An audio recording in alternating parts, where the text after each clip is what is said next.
A new discovery in Egypt is raising one of the biggest questions in archaeology. Have scientists finally found the tomb of Queen Nefertiti?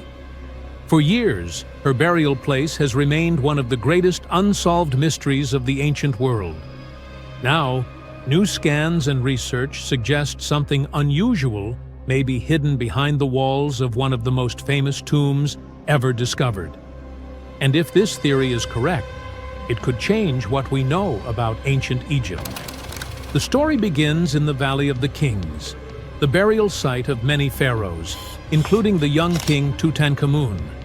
His tomb, discovered in 1922, is one of the most studied archaeological sites in history. But despite decades of research, scientists may have missed something.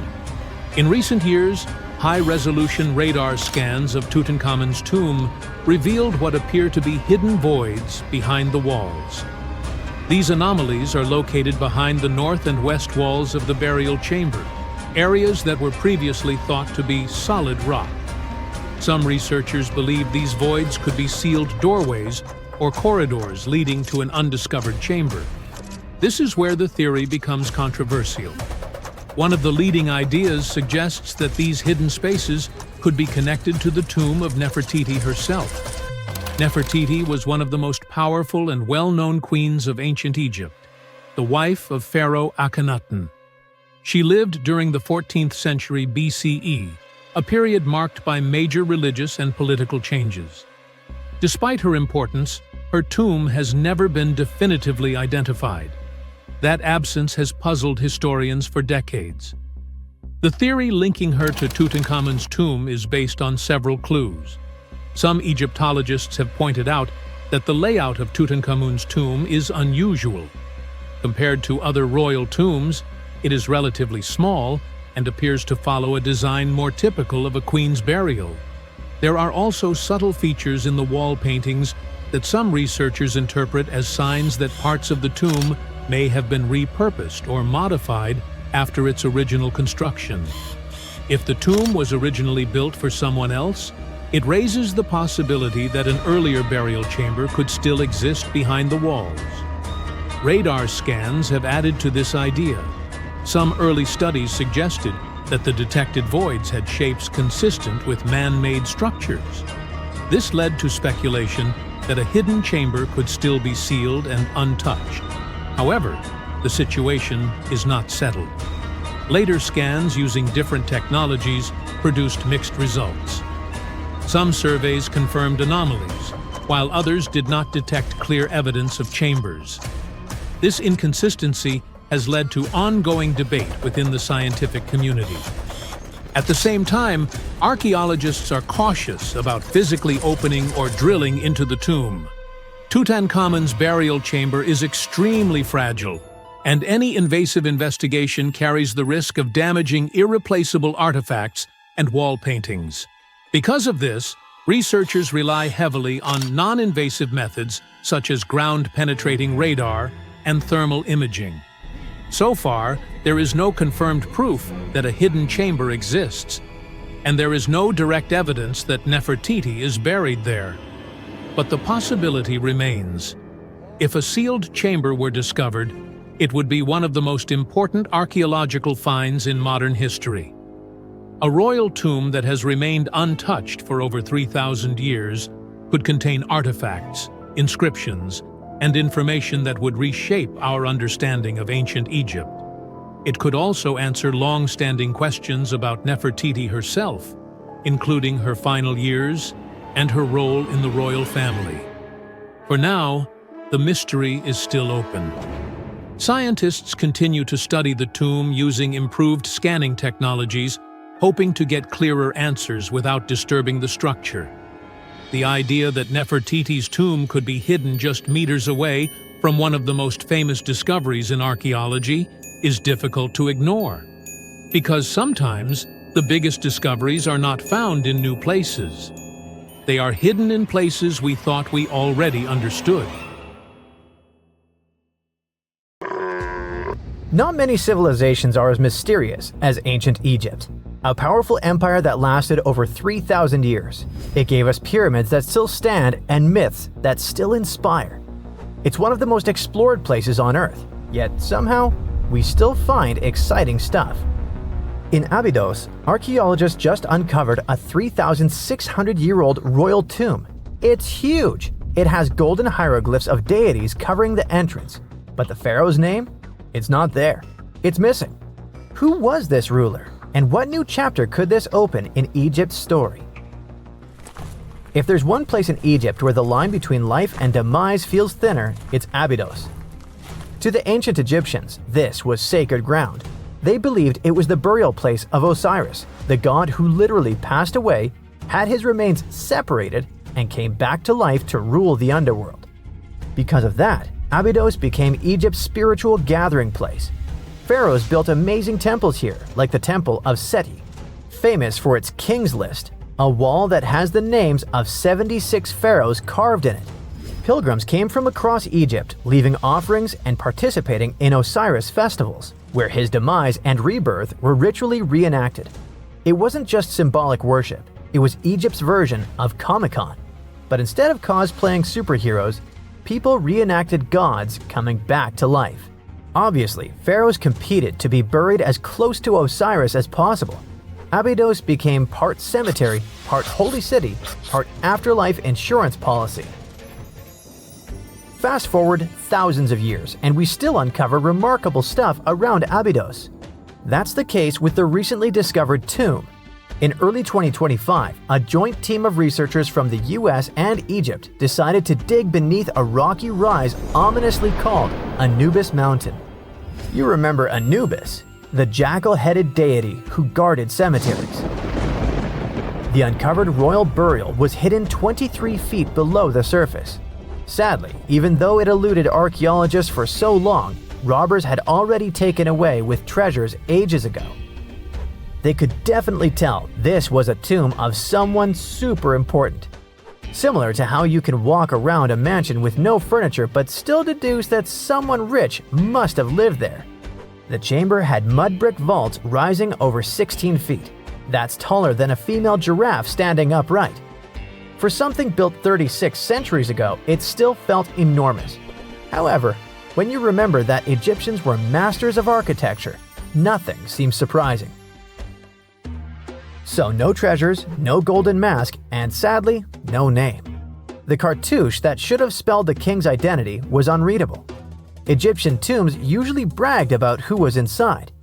In ancient Egypt, a cartouche was basically a big oval name tag for kings wrapped in hieroglyphs. Think of them as VIP passes that worked in both this life and the next. Without it, your soul couldn't check into the afterlife hotel. That's because to the Egyptians, your name, your ren, wasn't just so your teacher could distinguish you from kids with the same haircut. It was a core part of who you were. As long as your ren survived, so did you. To have your name forgotten was considered a fate worse than passing away. A soul cannot journey without a name. That's why you'd see cartouches all over the place, on temples, obelisks, jewelry, statues, and tomb walls. It wasn't there just for the marketing. It kept the pharaoh's presence front and center everywhere you looked. Imagine building a massive tomb only for 3,600 years later to walk in and go, who is this guy again? Not cool at all. That's why it's fair to imagine our nameless pharaoh haunting the robbers for all eternity. So yeah, cartouche was considered very significant. One of the most famous and mind-blowing examples comes from the tomb of Thutmose III. His burial chamber and sarcophagus were literally shaped like a cartouche. In other words, the entire room was a living architectural symbol of his name. Thankfully, in the recently discovered tomb, not everything was erased. Painted in golden hues at the entrance were two familiar guardians, deities Isis and Nephthys. Isis was the magician who stitched Osiris back together and breathed life into him. Nephthys, her sister, was the eternal mourner and protector of the mummy. Together, they promised that whoever rested here would not face the afterlife alone, and it's one additional proof of the importance of the mysterious pharaoh. So, who could this be? To answer that, we need to go down history lane. This tomb dates back to Egypt's messy chapter called the Second Intermediate Period. Instead of one ruler in charge, the country had many rival kingdoms, each with its own little power base, like a real-life Egyptian version of Game of Thrones. And right in the middle of that chaos was Abydos. For a while, it was home to its own line of kings, the so-called Abydos dynasty. Those weren't the pyramid builders everyone knows, and that's why they're so mysterious. They left behind almost nothing. No great monuments, no sprawling cities, just fragments of names on broken blocks. For centuries, many scholars even doubted they existed at all. That sorta changed in 2014, when archaeologists uncovered the tomb of Senebkay, one of those shadowy kings. Now, everything we know about Senebkay points to him having quite a story to tell. His bones revealed 18 deep wounds, the kind you get in battle. He had blows to his skull, back, and hands, and likely lost his life fighting, making him one of the few pharaohs we know who sadly fell in combat. His tomb was modest, with reused artifacts from earlier kings, but it delivered one priceless thing: proof. Until Senebkay, the Abydos dynasty was just a theory. With him, it became real. And that's why the new discovery could be a big deal. The newly uncovered royal tomb at Abydos shares the same layout and style as Senebkay's. It has limestone chambers, mud brick vaults, and protective deities, although it's much bigger. Which again raises the possibility that we're looking at an even earlier, more powerful ruler of Abydos. Whoever he was, he wanted to be remembered alongside the greats. Which is ironic, because it seems that history tried erasing him. Perhaps additional findings alongside his tomb could tell us more. Yes, there's more, and it's actually pretty cool. Not far from Abydos, in the village of Banawit, archaeologists uncovered a Roman-era pottery workshop. Yeah, you heard that right, a pottery factory close to a pharaoh's burial ground. The site had huge clay kilns, storage rooms, and even broken shards called ostraca. They were basically ancient sticky notes. Except instead of shopping lists, those had receipts scratched onto them in Greek and Demotic Egyptian. Little records of everyday transactions, the kind of thing you'd never expect to find near a lost dynasty king. Honestly, the potters missed a chance. Forget boring receipts, they should have been selling Osiris's mugs and Anubis figurines to pilgrims and tourists. But that's not all. It seems that centuries later, during the medieval period, the same ground became a cemetery. Archaeologists found mud brick graves with skeletal remains. This could mean that Abydos kept its aura of significance for hundreds of years after the age of pharaohs. So why this hill again and again? Is this place really a getaway to the afterlife? It is, after all, the very place where Osiris is said to rest. That belief lingered like a shadow for thousands of years, strong enough to pull in pharaohs and later medieval families. Different rituals, same sacred ground. Although, to be fair, the Romans weren't here for Osiris. They came to make pots. The story of Abydos is not over. The excavations will continue, and who knows what else could be discovered in the future. Today, archaeologists are armed with tools that are basically X-ray glasses for the desert. Every scan could reveal a hidden chamber, or if we're lucky, finally give our nameless pharaoh his wren back to him. In fact, I became strangely invested in finding out who he was. So let's hope for some news soon. It's only a matter of time. Do you have your own theories? Let me know. Let's face it, most ancient tombs have been looted at least once. No matter how scary the rumors could have been, most mummies were open to. But one. This is the Bashiri mummy, and it puzzles everyone so much that nobody dares to see what's inside. Meet Howard, but you must know him already if you're into Egyptian history. He's primarily famous for discovering King Tut's tomb back in 1922. But few people know that before this revolutionary discovery, he had probably found another mummy. It happened in 1919, and it goes by several names, either the Bashiri mummy or the mummy of Pacheri, or the untouchable one. Some reports say that Howard stumbled upon the Bashiri mummy in Luxor's Valley of the Kings, just where he would later find Tut's tomb. Despite this find, not much is known about this particular mummy. The reason why it's still unharmed in any way is not because of some superstitions, but because nobody is sure that they can undo what they do if something goes wrong. The mummy is so intricately wrapped that researchers never unfurled it for fear of irreversible damage. The golden rule of anyone who works with antiquities: if you're not sure you can't make it better or preserve it unchanged, do not touch it.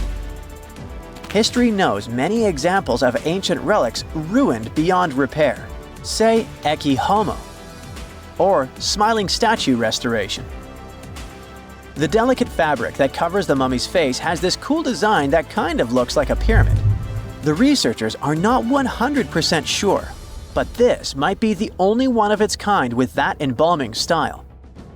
But without knowing the ancient technique, it's next to impossible not to ruin the mummy while unwrapping and wrapping it back. Back in the day, people, both experts and looters, would unwrap mummies for all sorts of reasons, mostly to study them. Luckily, these days, we have advanced tech that lets us check out what's inside a sarcophagus without having to unwrap anything. After taking a closer look at the Bashiri mummy, researchers figured out that it belonged to a man who was around 5.5 feet tall and lived during the Ptolemaic era, which makes this mummy roughly 2,300 years old. The Egypt Museum shared that the X-ray scan also uncovered an inscription of the guy's name, but it's a bit tricky to tell if it says Pacheri or Nenu, adding to the intrigue.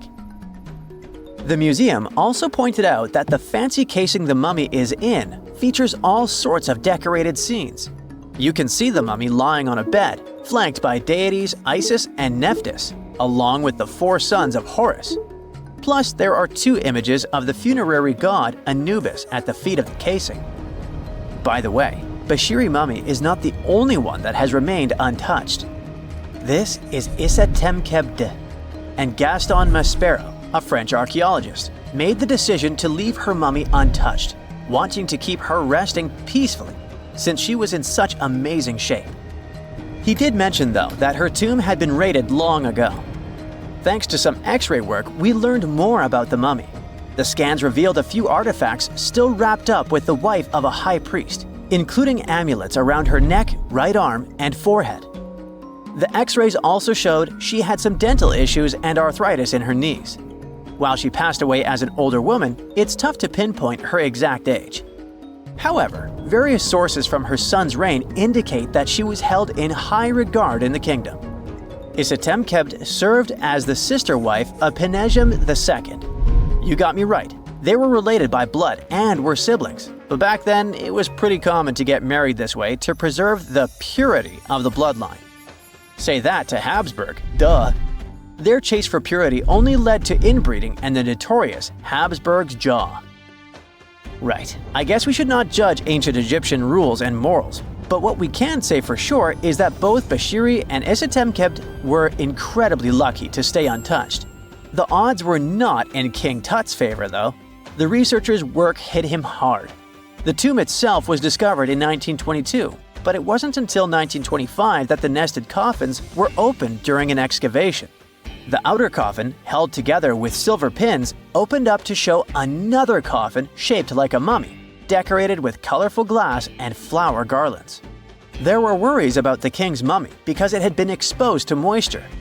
The middle coffin was pretty heavy and didn't have any handles, so they had to be super careful taking it out. Inside the innermost coffin, which was solid gold and wrapped in a red cloth, they found the royal mummy, and this all went down on October 28, 1925. Tutankhamun's mummy, measuring about 6.07 feet, fit snugly into the innermost coffin, which was 6.17 feet long. You can already tell there was a problem, right? Imagine how hard it is to extract something as fragile as an ancient dried-up mummy, especially when there's not much room for maneuver. Plus, the mummy looked sus. It was pitch black. Howard Carter, the lead archaeologist of the expedition, estimated that around 2 buckets worth of oils had been poured over the mummy. But care had been taken to avoid the mask and feet. It was made to preserve him better. The body was positioned at a slight angle in the coffin, and there was a noticeable difference in the amount of dark oils on the right and left sides, indicating that the coffin might have tilted while being lowered into the sarcophagus. This oil created moisture inside the coffins, and over time, it reacted chemically, which Carter described as a sort of slow, spontaneous combustion, leading to the carbonization of the linen wrappings. Unfortunately, the combination of heat and moisture took a toll on the mummy's trappings as well. The crooked flail fell apart, the resin scarab cracked, and the threads holding the hands and mummy's bands started to decay, making everything quite fragile. Plus, the oils hardened over the years, effectively gluing the mummy and mask to the coffin's bottom. To try and separate the mummy from the inner and middle coffins, they were placed in the sun for several hours, reaching temperatures of 149 degrees Fahrenheit. Despite this effort, the mummy remained stuck, so the initial examination had to be done right where it was. The first part of Tutankhamun's mummy the researchers checked out was his lower legs and feet, meaning they started the examination from the bottom up. As they peeled back the bandages, they uncovered the first of many treasures wrapped up with the king.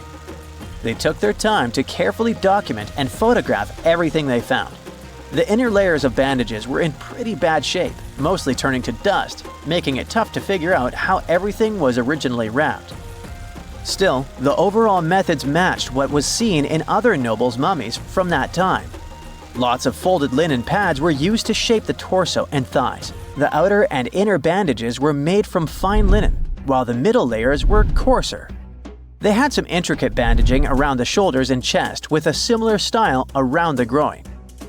Each limb, along with fingers and toes, which were fitted with gold caps, was wrapped separately. Tutankhamun even wore gold foil sandals on his feet.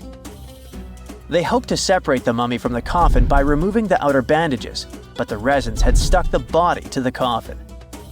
So, the researchers ended up chiseling it out. To do this, they had to cut the torso in half at the hips and disarticulate the arms to continue unwrapping.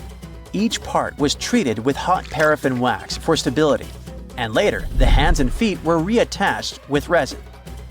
Finally, they used hot knives to detach the head from the mask. To check the teeth, it was decided to make an incision around the jaw and neck, which was later fixed with resin. So technically, the scientists did all they could to preserve the mummy, but still, in a way, it ended up being damaged beyond repair. What do you think? Should they have left it in the coffin? Or did they do the right thing? Let us know in the comments. Now picture a tomb locked for 1,400 years, and then, suddenly, poof, it's open. What could be inside? An ancient curse or exciting discoveries? Maybe the former, since a giant stone owl is guarding the entrance with the owl's beak clamping down on a human face like it's swallowing a soul. Now, it's not just a picture this situation. The discovery probably happened like this. The archaeologists were at a place called San Pablo Huitzo in southern Mexico. At one point, they stumbled upon something that resembled an entrance. Ooh, where did it lead? They just had to figure it out. By that entrance, there was a large carved owl. Soon the researchers realized that it wasn't just decoration. The beak of the bird was open, and inside, there was the painted face of a man. Most likely, it was an important leader. For the people inhabiting that region, owls were linked to demise and power. So, it was like either the owl was guarding the spirit of the person buried there, or was it holding it captive? Was it even wise to sneak into that mysterious place? Well, the scientists' thirst for answers was more powerful than any fear. So they entered and found themselves inside a tomb. It was made up of two main parts, a front room, kind of like an entrance hall, and a deeper burial room. There was a doorway between these two rooms. It was covered in carvings. At the top, there was a stone beam with special symbols on it. Those symbols worked like names based on a person's birth date. On each side of the doorway, there were carvings of a man and a woman wearing detailed headdresses. The researchers thought they could have been placed there like guards, watching over the tomb. The walls were still painted in bright colors – white, green, red, and blue. It was an astonishing view, and the paintings actually told a story, showing a funeral procession. People were carrying bags of something called copal, which is basically a tree resin. The locals, called Zapotecs, burned it like incense during ceremonies, kind of like how people today often light candles or incense during special rituals. Besides, the archaeologists found carved symbols that work like a calendar. A bit later, the researchers found out that the tomb was about 1,400 years old.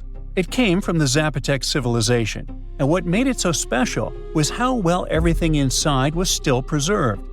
It was like opening a time capsule that hadn't been touched for over 1,000 years.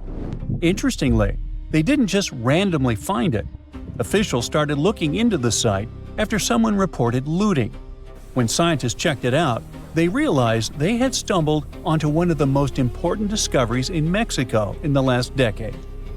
The tomb dates back to around the year 600, when the Zapotec people were thriving in the area. They were sometimes called the Cloud People, and they built a powerful civilization long before the Spanish arrived. Even today, many people in Mexico still speak Zapotec languages.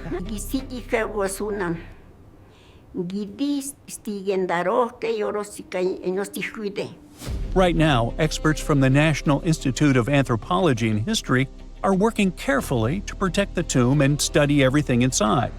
They're looking at things like pottery, symbols, and even a few human bones they found there. One of the most exciting things about this discovery was that many other Zapotec tombs found in the region had already been looted before archaeologists got to them. That means we lost a lot of history. Luckily, this tomb was miraculously mostly intact. Now scientists are focusing on protecting the tomb. They're carefully controlling the air and humidity inside because even small changes can damage it, documenting the artwork, and studying the carvings and symbols. But ancient tombs aren't always hidden deep underground, like in adventure movies. Sometimes you can find them right under a busy city. In 2023, archaeologists made a bizarre discovery on the edge of Chapultepec Park in Mexico City. They found a group of graves that are about 3,500 years old, older than most ancient pyramids in Mexico. There were 10 tombs shaped a bit like upside-down bottles or bells, wide at the bottom and narrower at the top. About half of them had human remains inside, 4 women and 1 man, mostly young adults. These people likely lived in a large village in the area during the early and middle pre-classic periods. That's long before the Aztecs ever existed.